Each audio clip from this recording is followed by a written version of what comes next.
Welcome to A Conversation with History. I'm Harry Kreisler of the Institute of International Studies. Our guest today is John Heilbron, Emeritus Professor of History and History of Science at Berkeley, who is this year's Hitchcock Professor at Berkeley. Professor Heilbron created the Office for the History of Science and Technology during his 30-year tenure at Berkeley. He was the class of 1936 professor of history and the history of science, and also served as vice chancellor and chair of the Berkeley division of the Academic Senate. Since his retirement, Professor Heilbron has been a visiting professor at UC Berkeley, Oxford University, and Yale University. He is honorary fellow of Worcester College, Oxford, and now lives in England. John, welcome back to Berkeley. Thank you, Harry. Where were you born and raised? I was born and raised across the bay in San Francisco. And looking back, how do you think your parents shaped your thinking about the world? Well, I should say almost completely when young.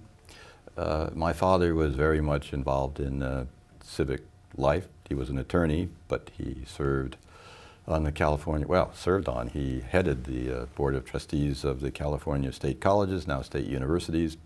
So I grew up in a family in which what the merits and peccadillos of professors were discussed at dinner.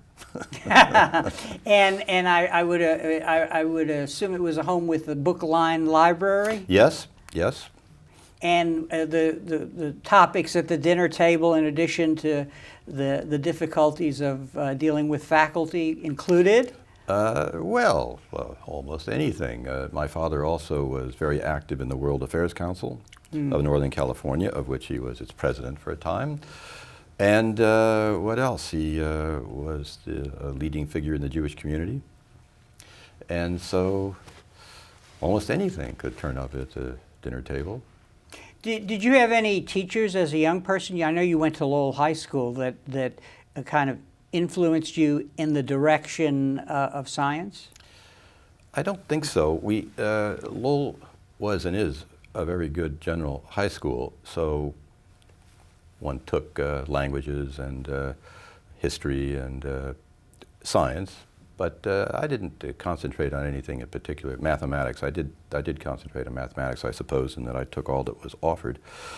But otherwise, no, except I can say that my physics teacher was so bad that he or she, I think it was, inspired me with a desire to learn how anybody or any subject so empty could have built an atomic bomb, or should have been under should have supplied the information for building such a weapon. So, like many other young people influenced by the standing of the brilliant young physicist in song and literature, I went into physics, studied physics at the university. But it wasn't because of any aptitude or any inspiration that I received in high school.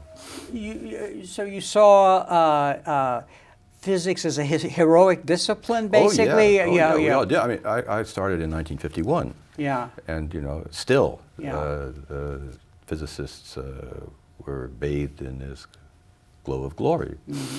And it was a hard subject, so people who wanted mental exercise also drifted in that direction. And this would have been at the height of the legitimacy of science in the United States, probably. Well, I didn't know it, but of course, during my undergraduate years, the fight over the National Science Foundation took place, and the AEC got involved or stayed involved in all sorts of things. The Office of Naval Research was supporting so-called non-mission-oriented research everywhere. Yeah, but I had no thing about that. And you actually came to Berkeley, so you just went across the bridge. Just across the bridge. And what was Berkeley like then? Well, when I started, it was still full of veterans on the GI Bill. So there was a certain maturity or lack of it, depending upon which set of veterans you happen to get. And they were, by and large, intent upon moving forward their careers because, of course, they were older. But they also had a lot of school spirit, so they filled the football stadium and so on. It was quite, I think, useful to have this older crowd around. Then they disappeared by the time I graduated. But I still feel that from what my father and mother, who were also Berkeley graduates, told me about their time, that it wasn't so different. It was, of course, in the 50s, where students were relatively docile. And Berkeley at that time really lacked the multicultural dimension that it is. Well, multicultural, certainly it's not as varied as it is now, but the Asian community, San Francisco Asian community was full. The university had a great many students from the San Francisco Asian community, many of whom I knew from high school, because Lowell, even then, was largely, though not yet a majority, Asians. But the groups kept, to some extent, separate. I did lose track of many of these friends, which I regretted. You majored in physics. Yes. And what was the physics department like then? Because the Titans were walking through the doors, right? They had been here or were still here. Yes. When I started graduate school in physics here, Ernest Lawrence was still among the living. Macmillan, Alvarez, Seaborg, they were all around. But I was too dumb, really, to know it. You should have taken history of science. I really should have done, because I never set eyes on Lawrence, although, which is a shame, because later I wrote a book about him. I did gradually understand the importance of Alvarez and company when it came time to choose a thesis advisor. But no, although there was a portrait of Lawrence hanging in the library, which did give some hagiographical slant to things, at least to the undergraduates and beginning graduate students, the glory that was Berkeley was not trumpeted.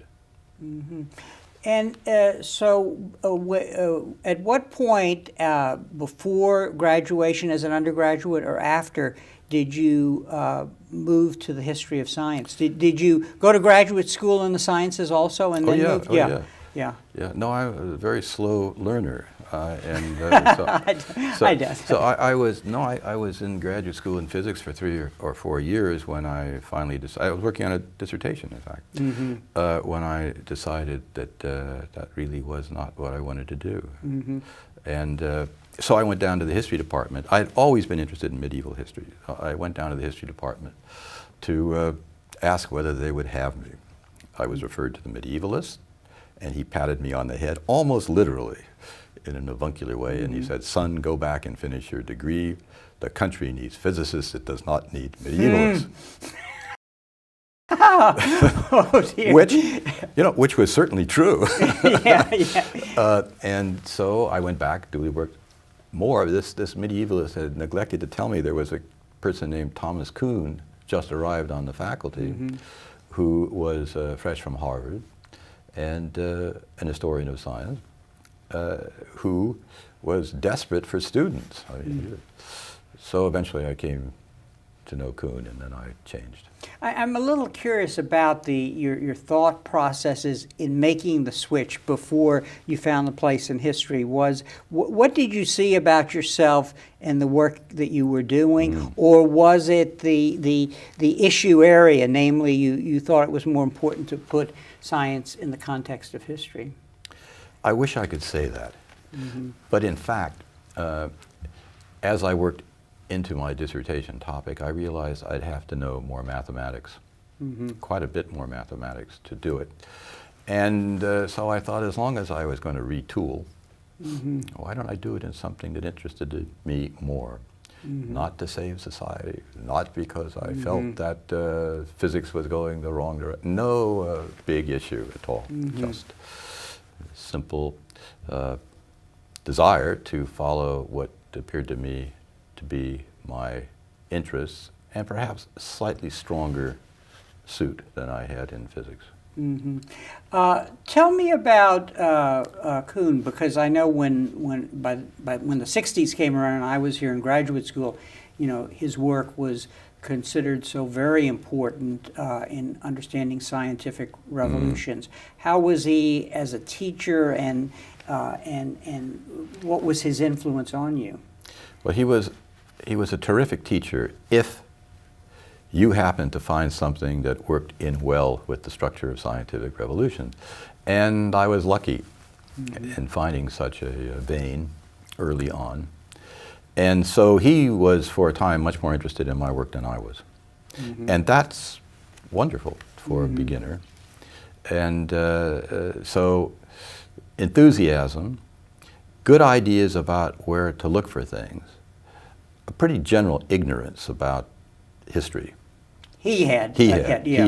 Yeah. And he had started in physics too, right? Well, he had done more than start. He got through his PhD in physics, and he got caught up in this Conant program at Harvard to teach undergraduates the, what do they call it, the tactics and strategy of science, which meant, in effect, exposing them to what they called case studies of the history of science, but of past science, science so remote that even a Harvard undergraduate could understand it. And so from that, people were to understand how difficult it is to arrive at usable, effective scientific theories, and would then cheerfully pay their taxes to support science during what was then, when Conant began to plan, at the beginning of the Cold War. Now, and what was the topic of your dissertation that interested Kuhn?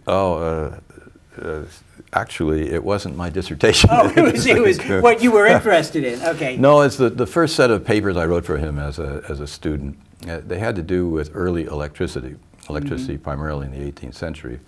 And it happened that the development of the subject fit his ideas fairly well.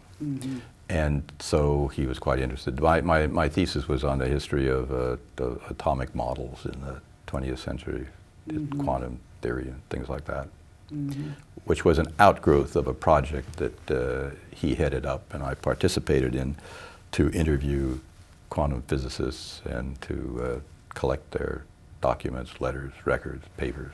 And just in passing, what department was he in? Was he in philosophy or he was in history? He began half in history and half in philosophy. But then when it came time for the tenure decision, he became 100% in history. I see.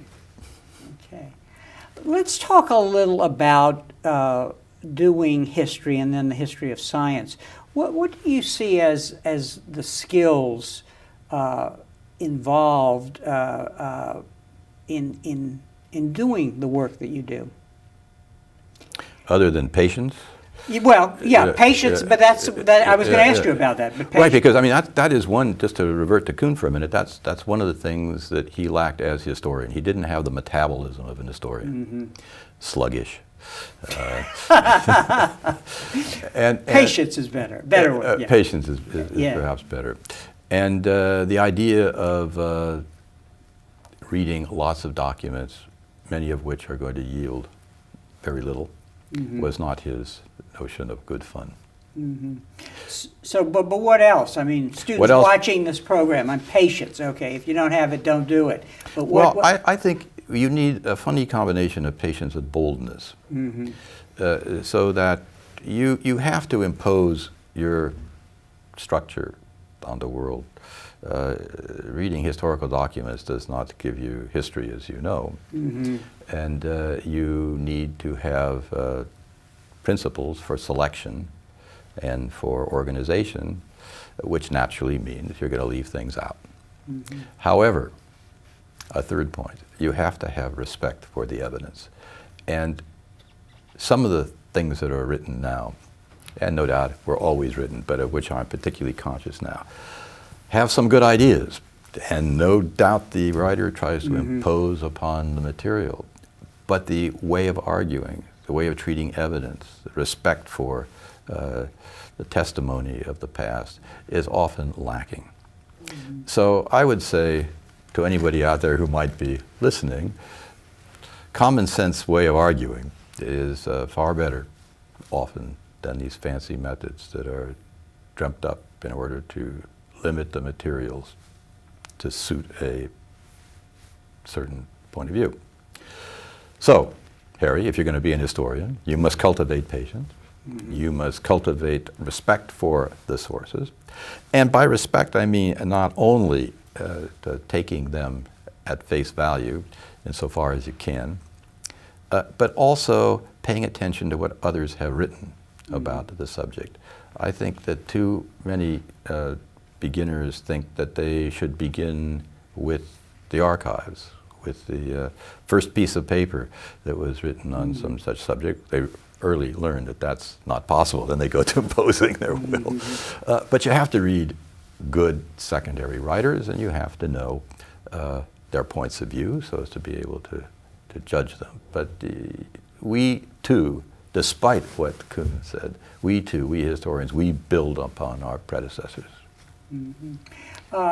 In listening to your lectures and looking at some of your books, I think that one gets into science, that there's really two important things that stand out. One, in your lectures, to in a way be a cosmopolitan yourself, be well versed in languages, and to essentially play off the conversation in different parts of the world during a historical period. Is that fair? Is that a fair? Yeah, this is one of the old slogans in history. You know, you are able to converse with whatever mind you choose from the past. Well, that's a little bit bold, but certainly if you know the language of this person, then you can enter into some kind of relationship.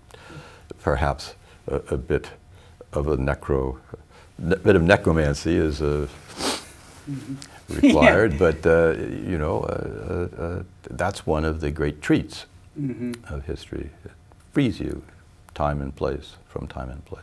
And to really get into the head of the principle you're looking at, because in fact, on the one hand, he may be a scientist, but on the other, he may think he's God, basically, or a prophet, as you discussed in yesterday's lecture.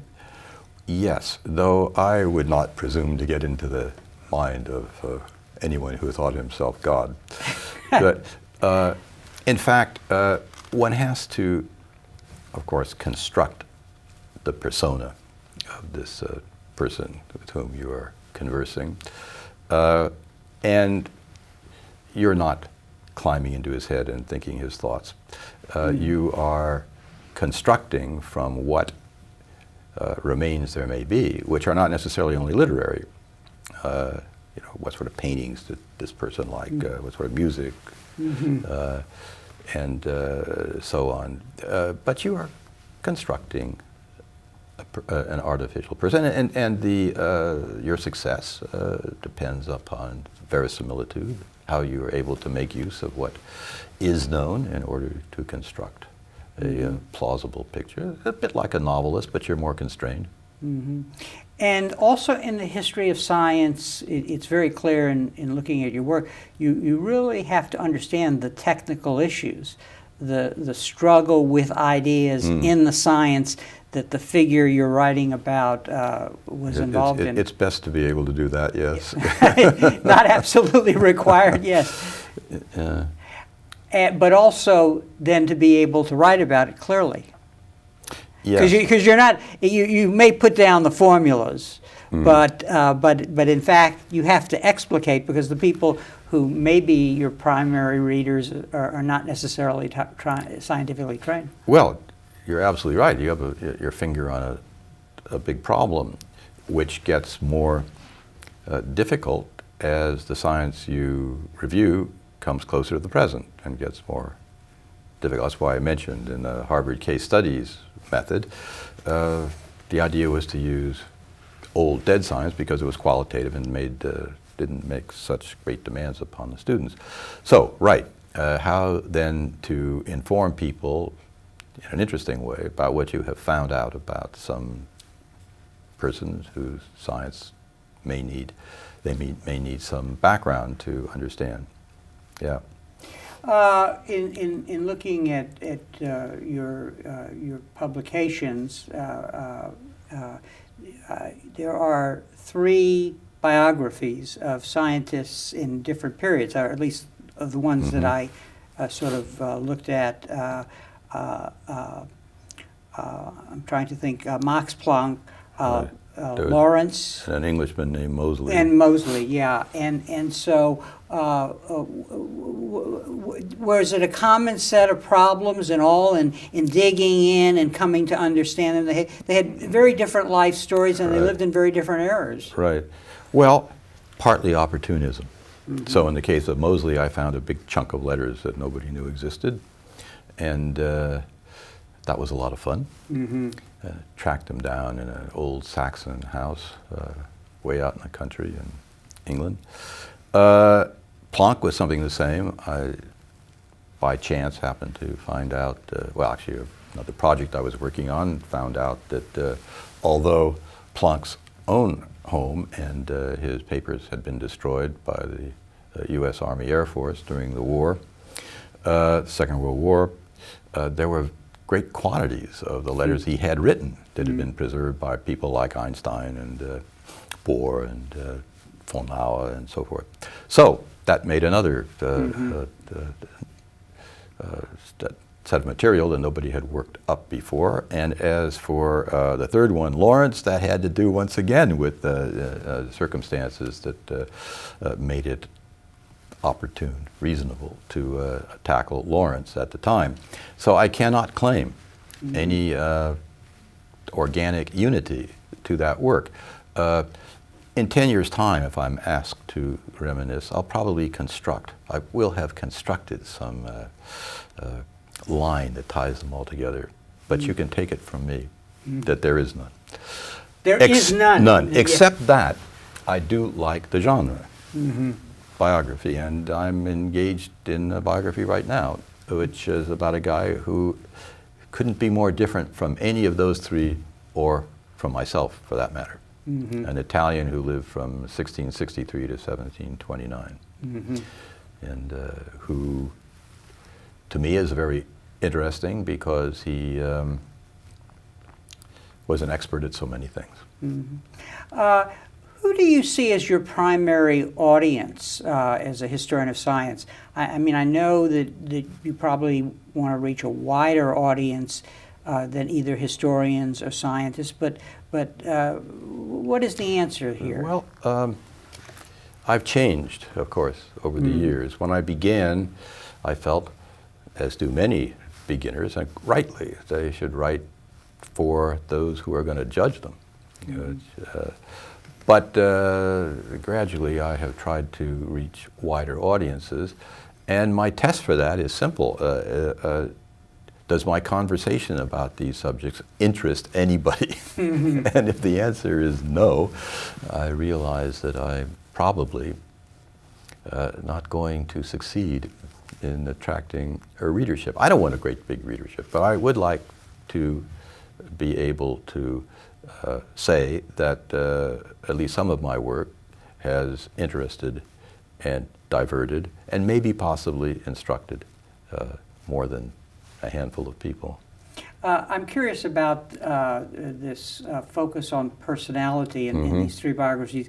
Do you see that as a way to draw people into elevating consciousness about the problems and the history of science? Because it's fascinating. In the case of Moseley, you know, just zipping through the book, the whole idea that he died so young. I mean, a biographer's delight, you know. Yeah.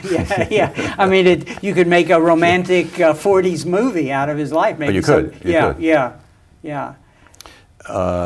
Well, yes, it does enable you to draw people in with some kind of a obvious human hook. It also provides a chronology, ready-made, and provides a selection process, ready-made.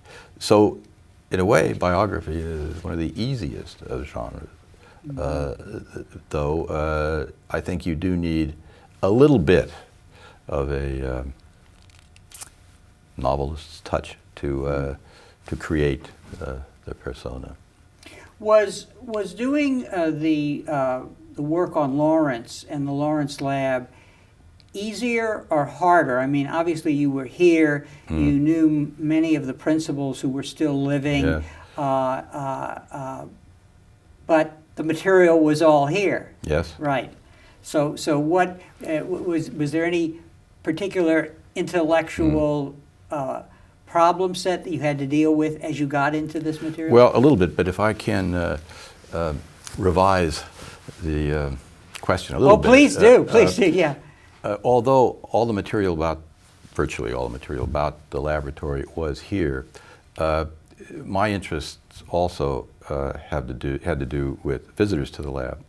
And so I read a lot of letters from visitors back to their home countries, which required visiting archives abroad. And the only reason I mention that is that one of the, if the book has any strengths, one of them is that the laboratory is seen not only through the eyes of those who worked here, but also through the eyes of visitors, some of whom were not as ecstatic about the way things were done as were the cronies of Lawrence. Mm-hmm. And Lawrence as a figure was a very colorful guy, an entrepreneur, and that dimension of his career stands out as much as his science, I think. Is that right? The 30s, which we're talking about, during the 30s, Lawrence changed quite a bit. And so one of the interesting features, or one of the interesting storylines in this history, is to show how Lawrence, who began as a sort of a comrade of the senior students in the laboratory, gradually, as the search for money and his association with the people who could provide it turned him to the right. Well, he developed, and with consequences that we try to point out in the book. I say we because I had a co-author. We must acknowledge Robert Seidel. Mm-hmm. And is that the Seidel who worked with Oppenheimer, or no? He was a graduate student. Oh, he was a graduate student here. Oh, okay. Now you did a book, a very well received book, which won the Pfizer Prize, called "The Sun in the Church: Cathedrals as Solar Observatories." How did you wind up doing that? And I mean, it sounds utterly fascinating because it points to a link between science and religion that the popular notions are just wrong about. Right. Well, this was the greatest research project I ever had because I didn't have to be to the research site, as it were, which were these cathedrals, which served as solar observatories, until noon. And of course, after my deep observation, had to adjourn to the trattoria around the corner to, what should I say, digest my research material. But there again, I cannot claim that I had gone around searching for a topic that would illuminate the connections between religion and science, but rather tripped over one of these long lines embedded in the pavement of a cathedral. This is well, it's not a cathedral. Let's see, where was it? I guess it was San Petronio in Bologna, a cathedral, which runs for about 250 feet. And this line is the noon mark. So the sun stands directly over it in the meridian of the place at noon. And from the position of the sun's image on this line during different parts of the year, the sun is higher in the summer, the image is closer to the vertical, etc. You can learn things about the solar orbit. And ultimately, these things got to be so precise, you could tie down or answer the question whether the Earth's axis remains at the same angle to the plane of its motion during the year. This is a very subtle effect, and it was first tied down at these solar observatories. So I mean these cathedral observatories. That fascinated me. Mm-hmm. And then I tried to study as many as I could find which did contribute to astronomy. Mm-hmm. And in the process found out all kinds of things about the relationship between astronomy and the Catholic Church in the years after the condemnation of Galileo. Mm-hmm. That turned out to be quite illuminating to see how what was, no matter what you have to say about it, no matter which side of the story you stand, was a stupid administrative decision. Mm-hmm. And so then better administrators of the next generation had to figure out how to impose this prohibition against the teaching of Copernicanism, like the sun-centered universe. And the ingenious ways that administrators found to look the other way and astronomers found not to incite them. Mm-hmm. This I thought was a minuet which I had seen performed before. In many different contexts. Yes. And with the consequence that long before the proscription against heliocentrism was removed from the index of prohibited books, it was standard to teach the Copernican astronomy in Catholic schools, even by the Jesuits. Mm-hmm. And in one issue here was that the Church needed to know exactly when Easter occurred. Yes. So there was an instrumental reason, among I'm sure many others, that led them to sort of wink, sort of. Yes, although to establish Easter,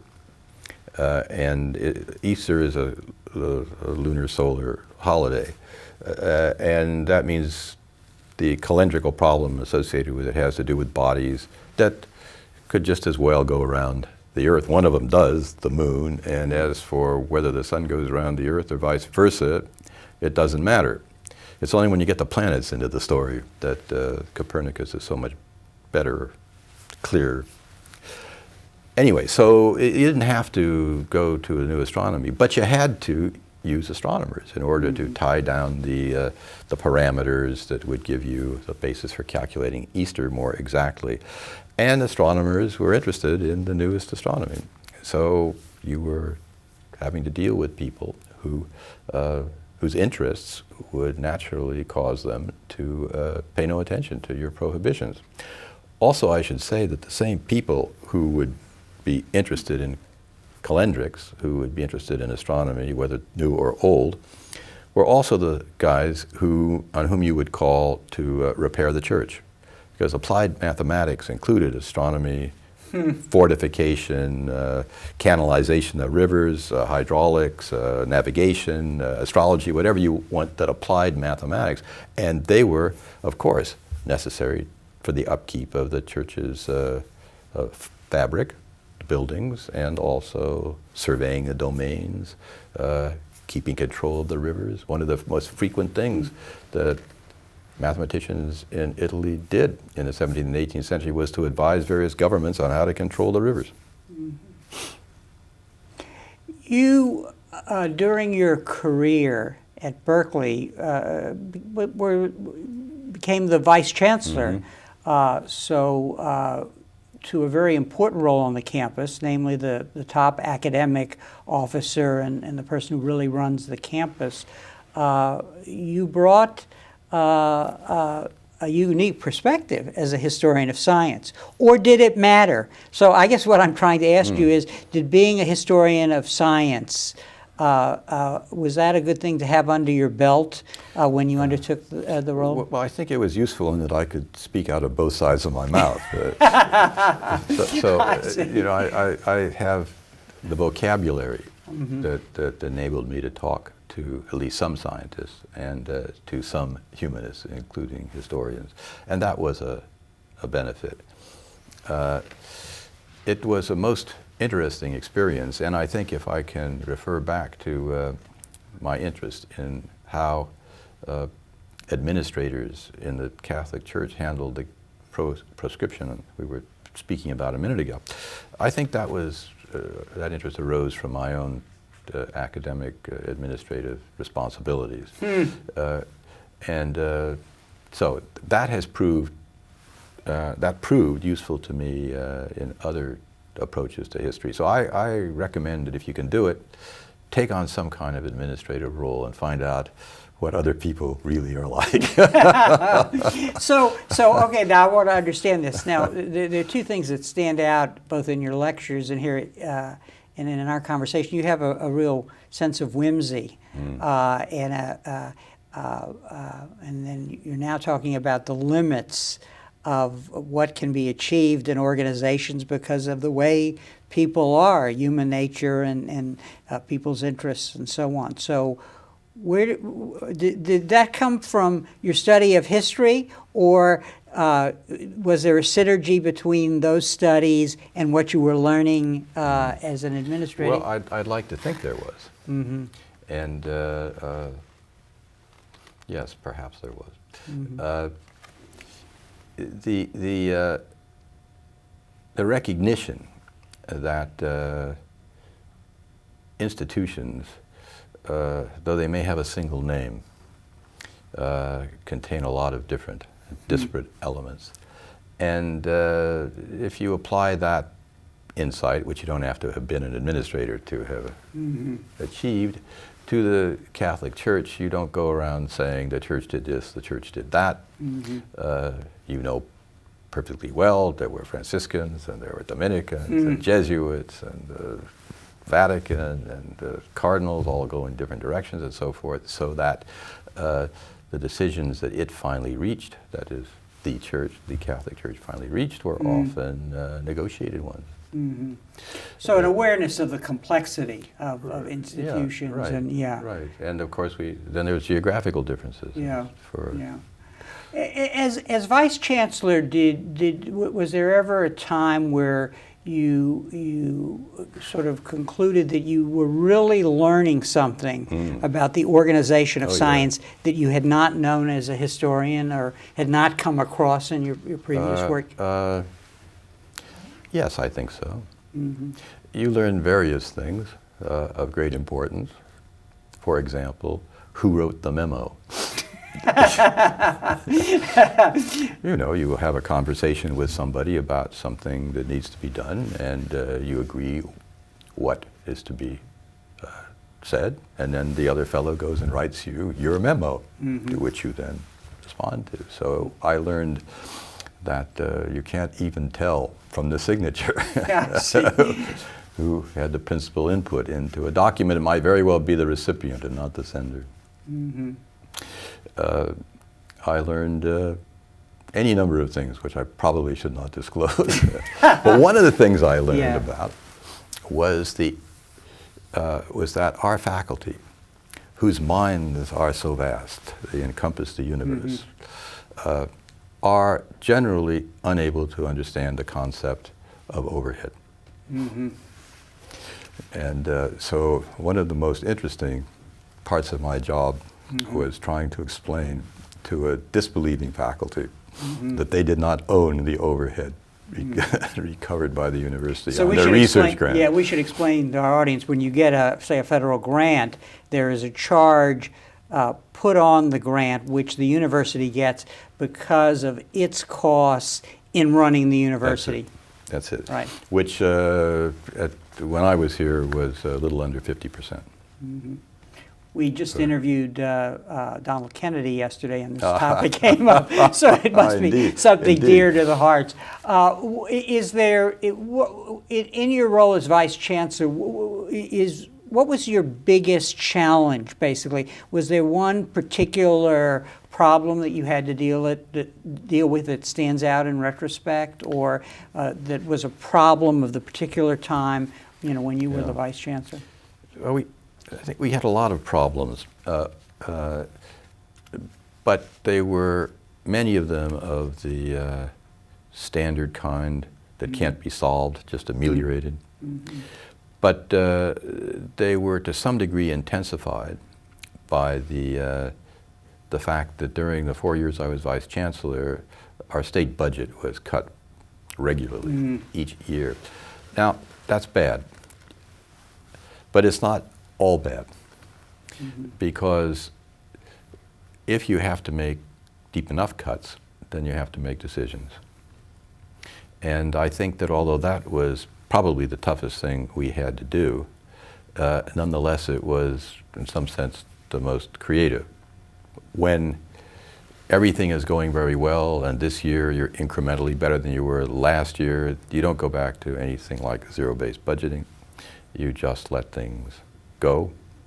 But if you have to cut what I've now forgotten, but I think it was something like an accumulated cut of 30% in state funds, then you're talking about decisions of importance. And I think that we, on the whole, navigated fairly well through that bad time, and were able to, by creative use of such things as the retirement incentives,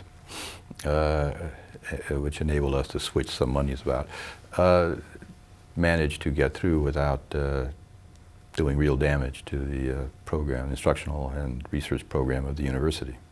When you have budget cuts, and I'm not talking about your tenure as Vice Chancellor, it's often the case that the humanities suffer more than the other disciplines. Are we going to pay a price for that, in the sense that it would seem that as there's more and more change with science, that the humanities are more important than ever?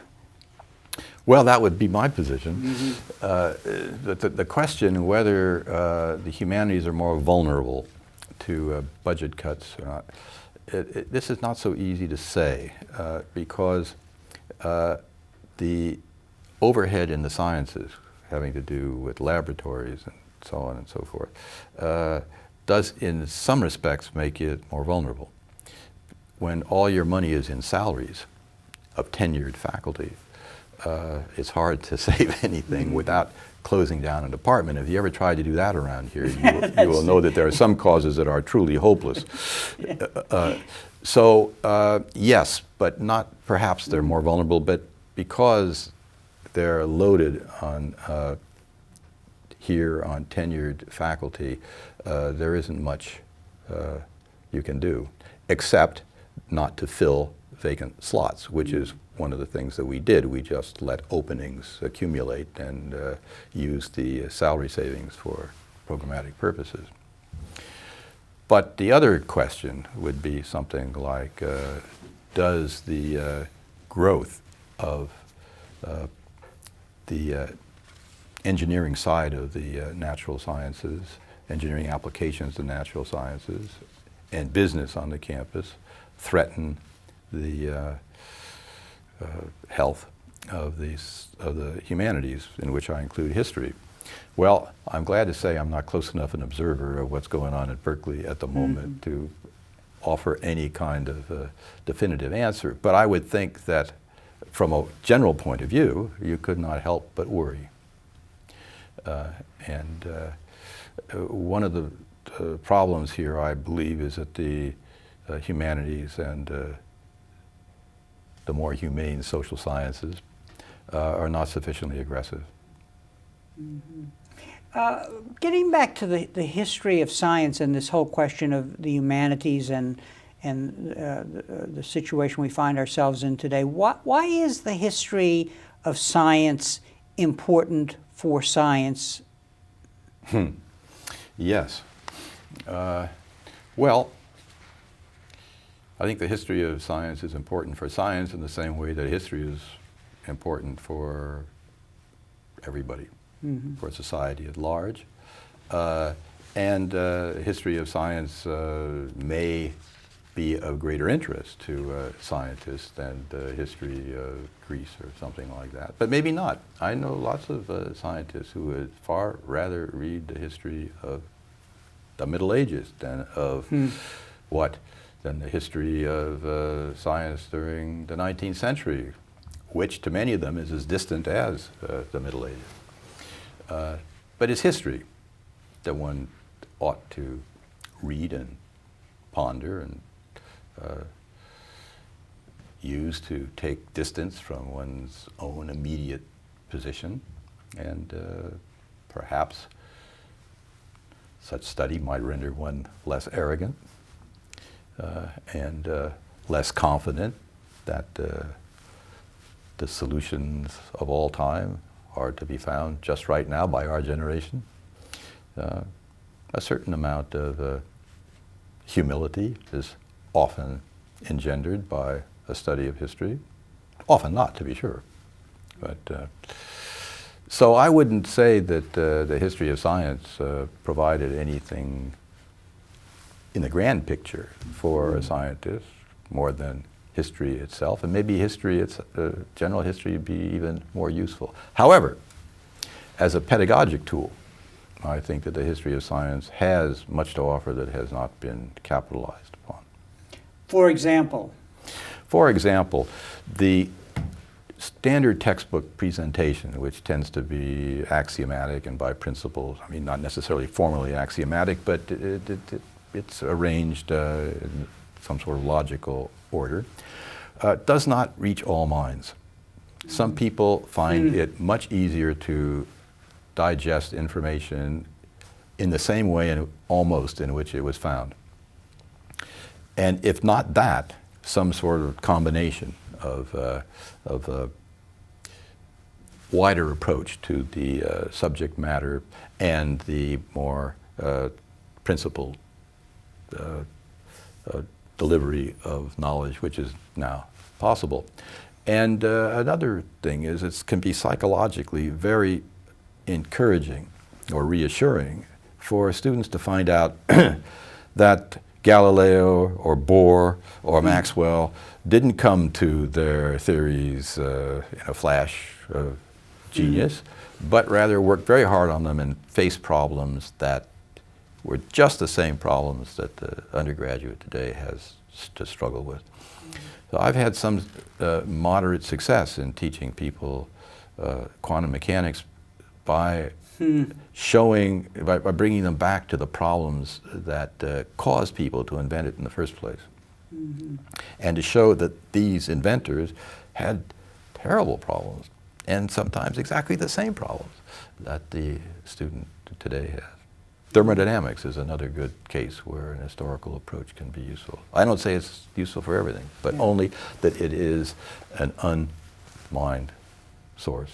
And in a society where the consequences of science are greater and greater every day, and we have to inform our citizenry about how to think about science in the public realm, what you're saying strikes me as kind of an interesting way to elevate that general consciousness. Well, that's one thing, but I'm glad you brought the matter up in the way you did, because it allows me to say I think history of science is much more important for non-scientists than for scientists.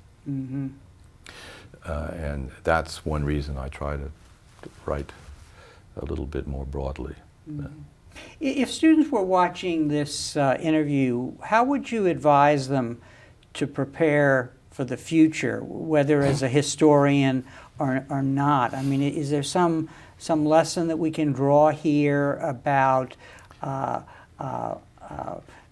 understanding current events, what's going to happen down the road in light of the kinds of things you studied?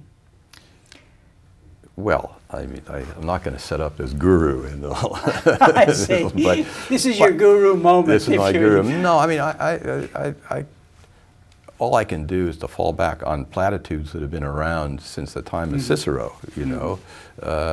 Since no one is reading Historia Cicero. Magistra Vitae, right? I mean, history tells you, directs you, helps you understand your predicament as a human being, and by reviewing the historical record gives you some idea of the direction in which you're going, precautions to take, opportunities to seize, but you know, it's not an infallible guide. But we'll make this the final question. What about policymakers? In other words, is there a lesson here for the policymakers who have to deal with the issues that are affected by science? Of course, and not only just those affected by science. And we know perfectly well. We see it dramatically exposed every day, that statesmen, ignorant of the circumstances in the countries they are pleased to invade, not only themselves pay the price, but also everybody else. So, yeah, I mean, about that, of course, there is no doubt. Although the past doesn't tell you what the future is going to be, it can really give you good indications about what not to do. Well, on that note, John, I want to thank you for coming back to the campus, and thank you for taking time to do this interview with us. I thank you, Harry. And thank you very much for joining us for this conversation with history.